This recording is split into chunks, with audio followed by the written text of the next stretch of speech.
Many of us use ride-sharing apps to make getting around a little easier, but what about those who already have difficulties getting around because of a disability? Well, one of the big rideshare companies now facing a lawsuit from the U.S. Justice Department, which is accusing the company of charging extra fees to people with disabilities who take longer than anticipated to actually get into the vehicles. Fox 8's Daryl Matthews live in the newsroom after speaking to someone here in North Carolina who says she's experienced problems like this. And Daryl, she says this is something that happens often.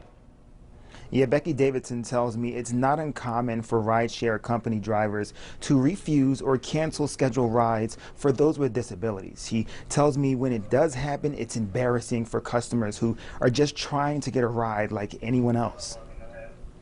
It's pretty obvious when a driver pulls up that I'm standing there with the dog with a harness on.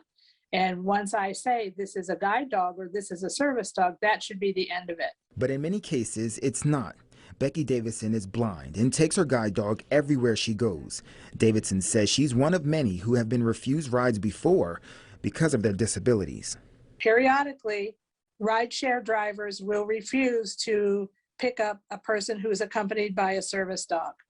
It doesn't happen all the time, but when it does happen, it's frustrating and it's humiliating.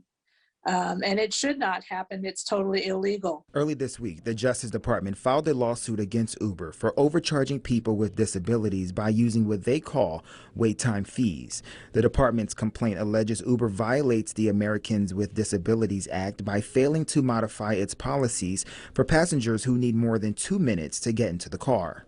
Public transportation must be accessible to people who are accompanied by service dogs under the Americans with Disabilities Act. Fox 8 received a statement from an Uber spokesperson. It says in part, drivers who use the Uber app agree to comply with applicable laws, including anti-discrimination and ADA laws.